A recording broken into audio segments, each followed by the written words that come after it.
My husband fell ill and had to be hospitalized. Our granddaughter Amy approached Ken, her grandfather, with a smile and took something out of the bag she was carrying. Grandpa, get well soon.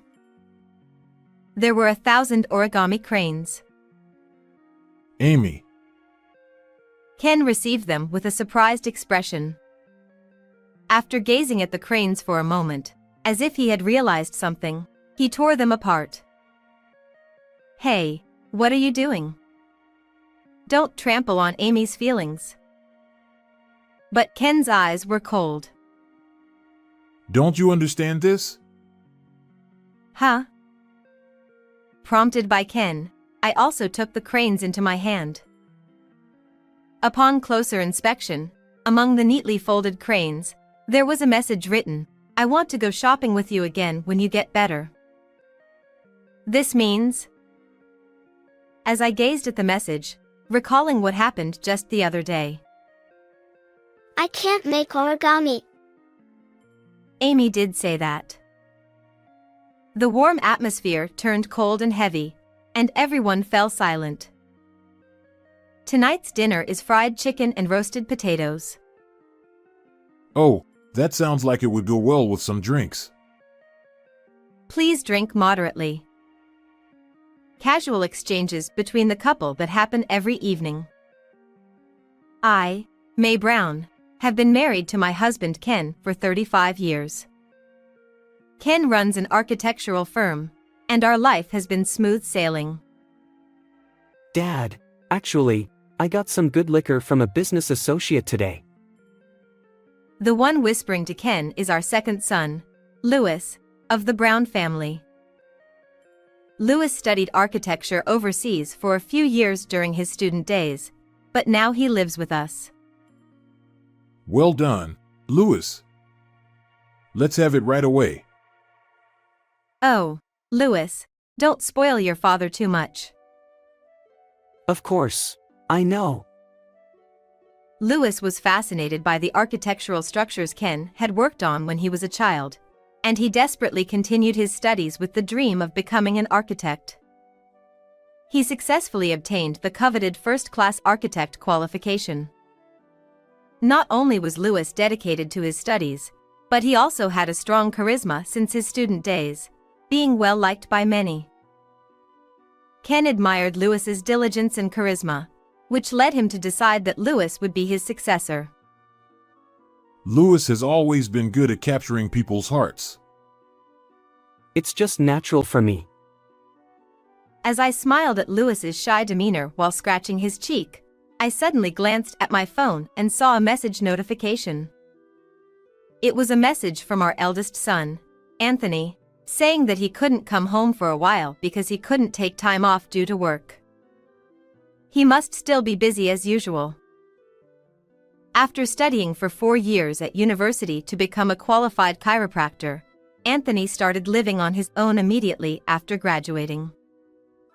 At that time, when Louis hadn't yet been living with us, Anthony would always come back home without fail whenever he had a long holiday. I'm coming home because I'm craving your cooking. Watching Anthony happily devouring his meal upon returning home became one of my joys.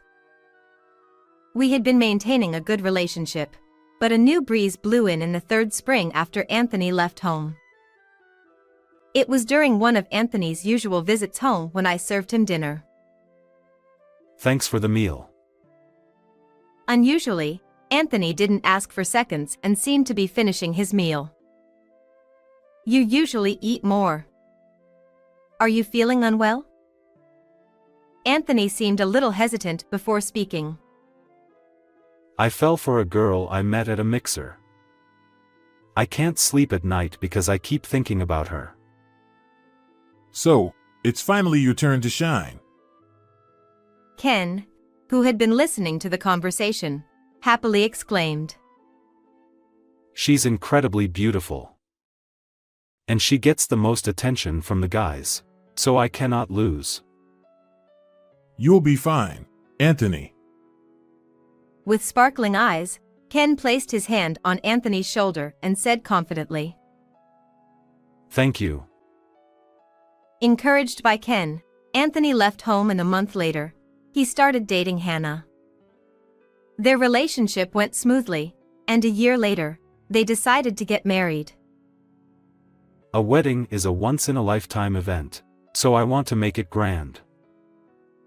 Along with the announcement of their marriage, Ken called me to consult. What kind of ceremony do you want? Hannah wants to have the wedding in Rome. Rome? I couldn't help but raise my voice at the unexpected answer. When I mentioned that I don't like flying, she got really upset and insisted, then let's have it at the biggest venue in the country. I see. I'll also talk to your dad about it. Later, when I told this to Ken, he said that they would be more than welcome to have the ceremony at a major domestic venue. There will be a lot of expenses from now on, so I'll cover the venue cost at least. And so, Anthony and Hannah's wedding was to be celebrated grandly. Just before the ceremony, we met Hannah for the first time. She was indeed stunningly beautiful, and her unwavering smile left a strong impression. Nice to meet you. Thank you for covering the venue cost. Hannah greeted us, starting off by saying that. I'm glad to see you both so happy. Take good care of Anthony, okay? Seeing Hannah brightly respond with yes, I thought that we would be able to build a good relationship. After the wedding went smoothly, Anthony and Hannah decided to build a house 30 minutes away from our home and start their new life. Initially, Anthony seemed to plan on returning home during every long weekend, just as he used to. Hannah says she wants to relax at home during the long weekends and doesn't like going out.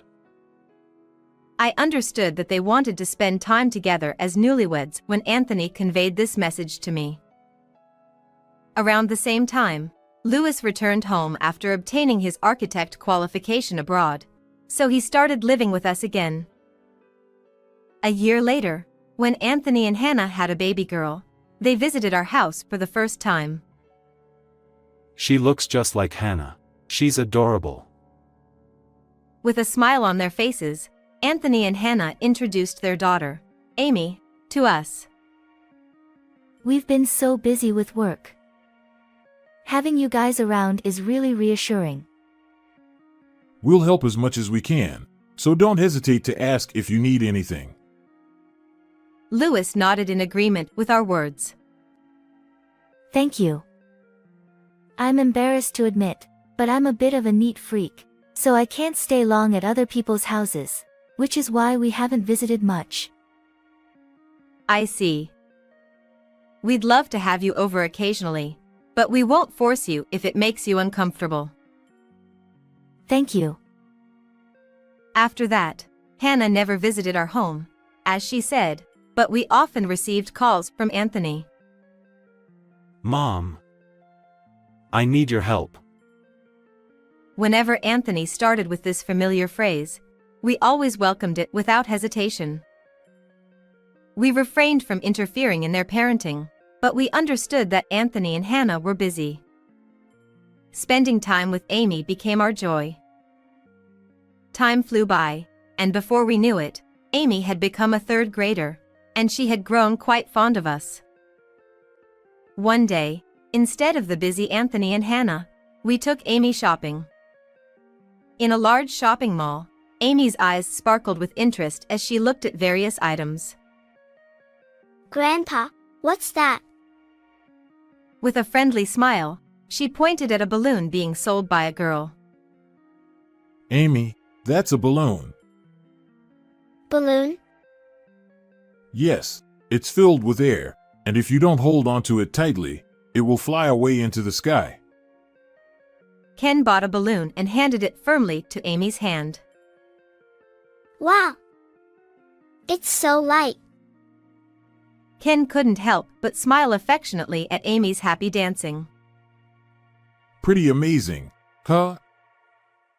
Thank you, Grandpa.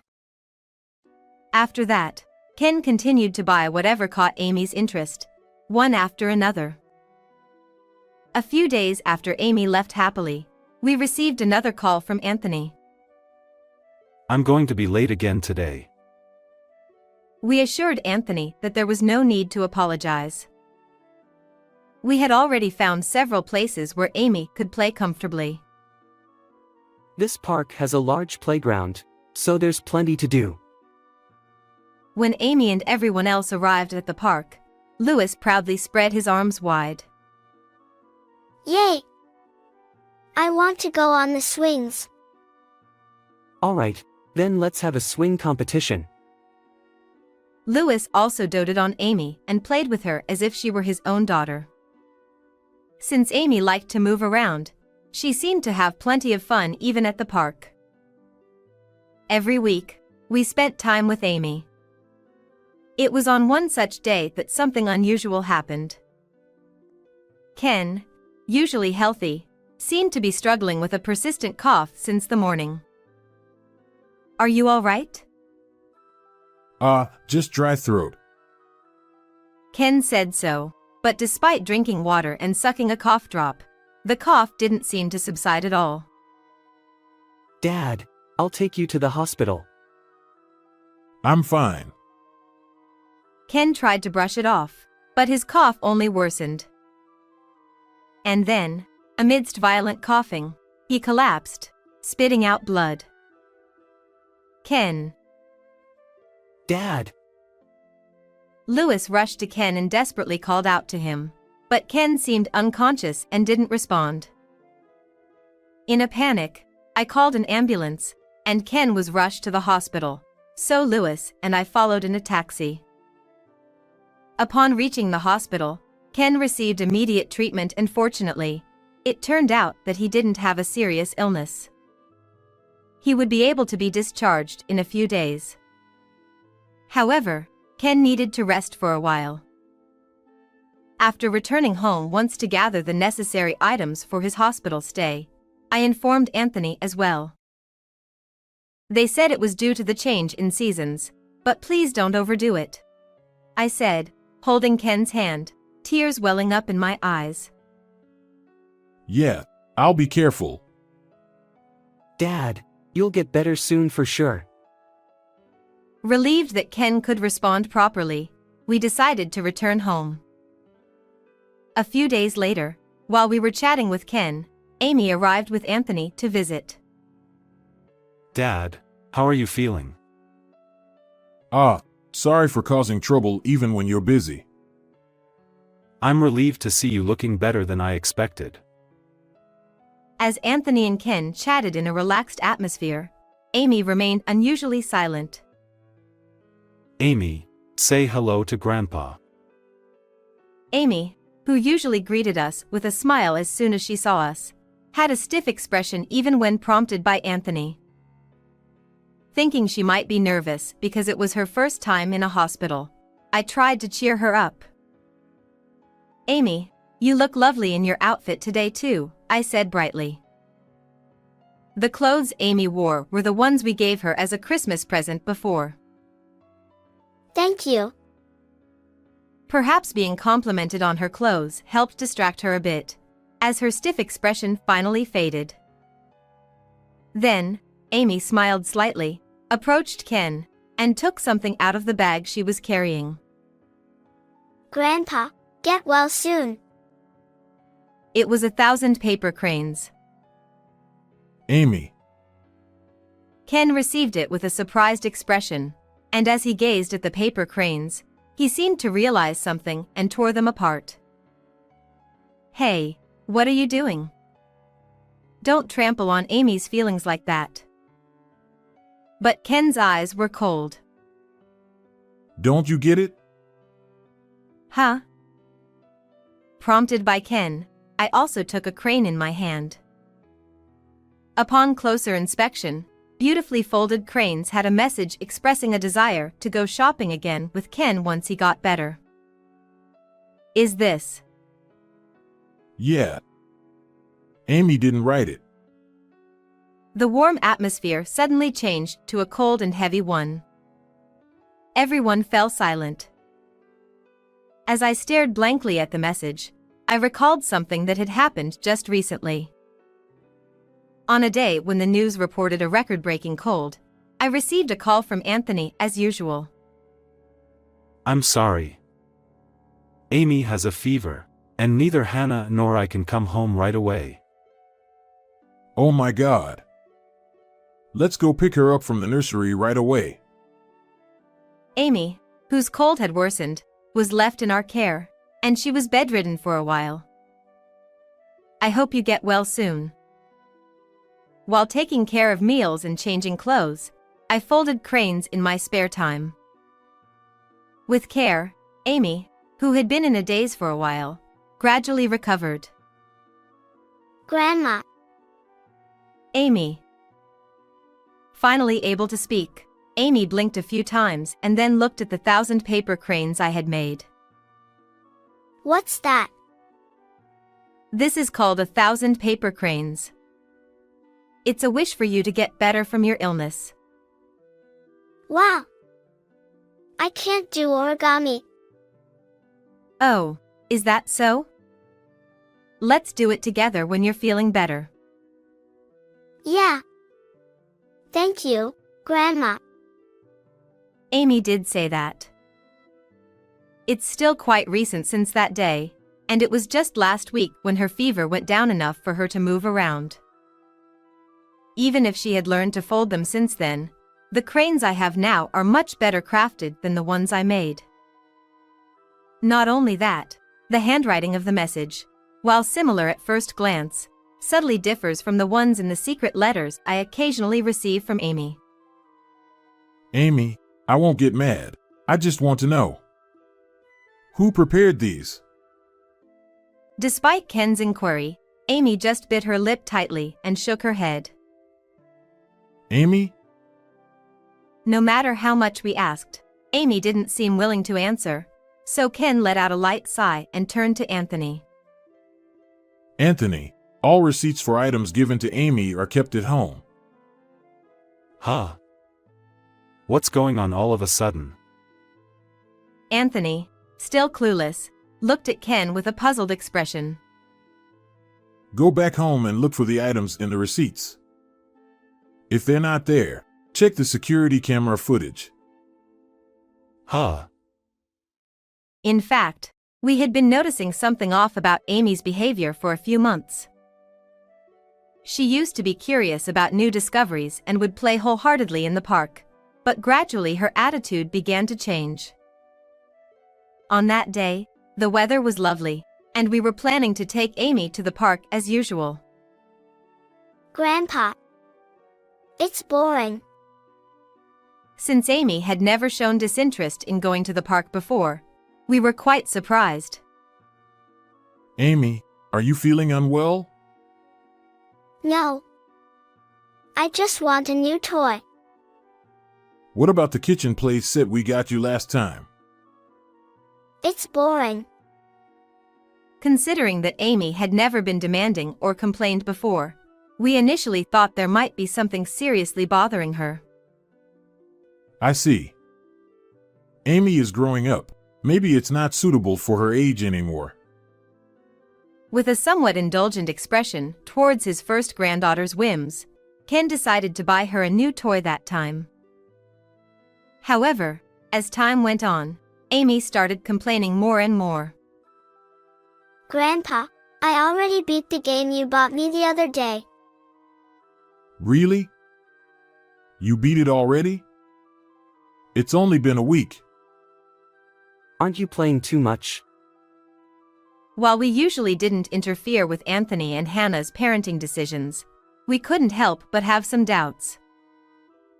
Was the game really that interesting? Yeah. I see. Then why don't you choose something you want, Amy? Ken, who was indulgent towards Amy, decided to buy her a new game at that time as well, in accordance with her wishes. However, the games Amy requested were either not suitable for her age or were expensive limited editions. Amy, how was the game we got you last time? With a serious expression, Amy slowly shook her head. What's wrong? This isn't like you, Amy. I want that one next. Huh? Ignoring Ken's words, Amy made another request. There must be something you found enjoyable, right? However, Amy remained silent and only nodded slightly. If you can't give feedback, then we can't buy you a new game. It was fun. Ken sighed as Amy hastily tried to cover up. Can you promise not to play too much, Amy? Yeah, I promise. While Ken continued to buy Amy new games, he also became suspicious of her attitude and started keeping the receipts. Even beyond games, Amy began to ask for toys and clothes, but she hardly ever gave feedback. Ken didn't want to see Amy sad, but he also didn't want her to grow up spoiled, so he gradually reduced the frequency of buying things for her. After I handed the stack of receipts to Anthony, an unexpected turn of events awaited us. Mom, Dad. I've never seen any of these before. It was the day Ken was safely discharged from the hospital, and as soon as Anthony, accompanied by Amy, arrived at our house, he said that right away. Just as I suspected. But that's not all. Anthony glanced briefly at Amy, then fell silent. Amy, want to play with Uncle Louis? Seeing Anthony's reaction, Louis quickly took the initiative and led Amy out of the room. Anthony took out his smartphone and showed us a video he had recorded from the security camera footage. Understand, Amy? Be cute and ask Grandpa nicely, okay? Yes. There was a voice in the video where Hannah instructed Amy to beg for expensive items. What is this? Ken couldn't hide his shock, but the video had more to reveal. You can't play with all these things by yourself even if you get them all. These are important things I got for my birthday. Shut up. Your things are mine. I won't let you have all the good stuff. The video also captured Hannah taking away items that Amy had been given, and even showed her shouting at Amy when she hesitated. I'm taking care of you, so be grateful. She forcefully took away the clothes Amy was holding. I didn't get anything today. Huh. It's your fault if I can't have fun. I'm sorry. No dinner tonight for you. Without a glance at Amy's tearful apology, Hannah left the scene. The video continued, but I couldn't bear to watch any further. This is terrible. How could she say such things to her own daughter?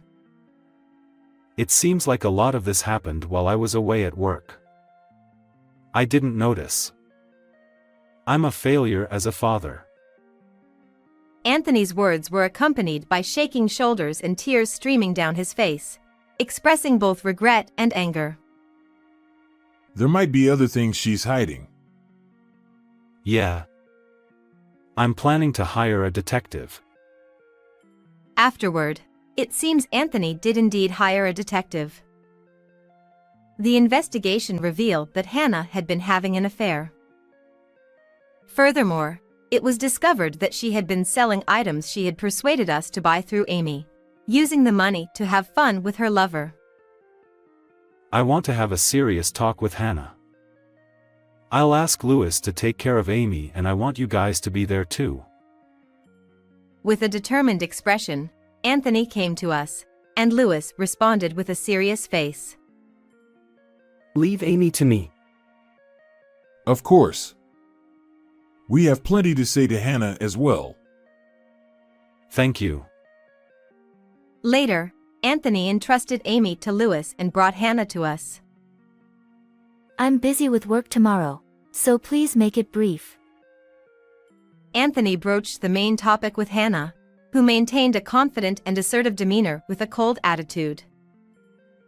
Hannah, You've been hiding something. Huh?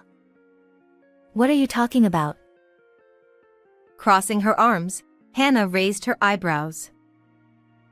We all know you've been cheating. When did I ever cheat? Despite her denial, Anthony showed her surveillance footage and photos obtained from detective investigation. This is irrefutable evidence. When did you? Momentarily shaken by the evidence presented, Hannah attempted to defend herself. Are you accusing your wife? In this day and age, anyone can fabricate such things. In response to her desperate excuses, Anthony laid out more evidence one after another. I'm not so idle as to fabricate such a large amount of evidence. Isn't it time you confessed? There was an overwhelming amount of evidence spread out on the table. Hannah, glaring at the evidence resentfully, finally spoke with resignation. I thought I could live a luxurious life by marrying the eldest son of a big construction company. Hannah confessed, letting out her true feelings. But once we were married, it turned out Louis was the heir. I made it clear from the beginning that I wasn't going into the family business, so it's unfair to expect that from me. That's not the only thing. Even though Anthony's family has prime real estate, I can't live there because of Louis. During her relationship with Anthony, Louis had been abroad, so Hannah had assumed she would be able to live in the Brown family's ancestral home after marriage. Frustrated with her thwarted plans, she muttered complaints under her breath, leaving us speechless. It's thanks to Mom, Dad, and Louis supporting my dream that I could move out and pursue what I wanted. Anthony doesn't earn enough money. With a fierce glare at Anthony, Hannah's voice grew more agitated. Amy received plenty of pocket money and toys. I couldn't stand her having a better life than me. She not only took away the allowance we were giving Amy, but also used the money from selling toys to entertain her younger lover. I thought I could live a comfortable life. But I felt so miserable, and my frustration exploded. Hannah's words made it seem as if Anthony was the villain, prompting him to let out a heavy sigh. You're too extravagant. If you didn't waste money, we'd have more than enough to live comfortably. I wanted our wedding in Rome, not in that rundown place. I still can't forgive that. Run down. It was the biggest venue in America. We realized from her words that Hannah had been after his money from the start. Ken furrowed his brow, visibly distressed. I couldn't bear it anymore. Lately, even the toys Amy gets have been decreasing. It's obvious it wasn't for Amy, and I'm not foolish enough to keep indulging. Ken clenched his fists tightly, trying to contain his anger towards Hannah, who was willing to splurge even at the expense of her own child. I had no choice, so I decided to please my father-in-law by having Amy make origami cranes, but that ended up being a failure. Cut the crap. My father is not your wallet. Anthony stood up, glaring fiercely at Hannah. What you did was incredibly selfish. Hannah, rarely confronted with such anger from Anthony, looked frightened. I can't take it anymore. I want a divorce. With Anthony's momentum seeming to almost grab Hannah, I realized it was getting out of hand. I instinctively spoke up. What Hannah did is unforgivable. Exactly. Anthony, I understand how you feel. But I gestured for Anthony to sit down and continued speaking. Even if our connection with you ends, you're still Amy's only mother. I addressed Hannah, trying to reason with her. Even though Amy must have felt hurt being yelled at and having things taken away, she never mentioned your name. Perhaps Anthony's angry outburst had an effect, as Hannah seemed to awaken, listening attentively to my words. Please think about Amy's feelings. Yes. Amy must have felt lonely seeing her mother, who usually goes out with her lover. She probably endured Hannah's demands and sought validation, leading to the escalation of her actions. I refrained from explicitly stating that I wanted Hannah, as a mother, to understand Amy's true feelings. However, seeing Hannah's honest attitude, I decided to express something I had been hesitant to say. There's something I want to tell both of you, Hannah and Anthony. What is it? Regarding the origami cranes and the messages inside, we realized that they weren't from Amy. I couldn't tell just by looking at them. Anthony scratched his head, looking apologetic. In fact, Amy used to send us letters quite often, I said as I spread out the letters she had given us on the table. When I grow up, I want to marry Grandpa. I pointed to one of the letters. I want to play with balloons and fly in the sky. From Amy's letters, it was evident that she felt lonely due to her parents' frequent absence. Amy. I'm sorry. I was too absorbed in my work. I'm truly sorry too. Seeing them both apologize so sincerely, as if Amy were here with us, I felt hopeful that they had truly reflected on their actions. As the conversation came to an end, Hannah left our house quietly, like a borrowed cat returning home. Several weeks later, Anthony and Hannah's divorce was finalized. We decided not to seek any compensation from Hannah, on the condition that she remained a good mother to Amy. Apparently, she finally found a job, despite complaining about low wages. Anthony informed us a month after his divorce from Hannah. Hannah had claimed to have switched from a full-time position to part-time after marriage, but it turned out she had already quit her previous job. So, she had been lying to Anthony and us about being busy with work. It seemed that she had been unsuccessful in job interviews, likely due to her lack of genuine work experience since getting married. Well, if she's starting to understand the struggles of working, I guess that's a silver lining. His words warmed my heart, as they reflected the hardships he endured to achieve his dreams. I want to spend more time talking to Amy. Since things are going to be tougher than before, why not move closer to our house? Yeah, that sounds like a good idea. Anthony agreed, quickly arranging to move to a place near our house. After Anthony and Hannah completed their move, we received a letter from Hannah. I'm having trouble learning my new job, and I get scolded every day. But I won't give up on becoming a good mother. It sounds like she's going through a tough time. That's just part of being an adult. Ken's words showed his support and expectations for Hannah. When I save up some money, I want to buy a toy for Amy.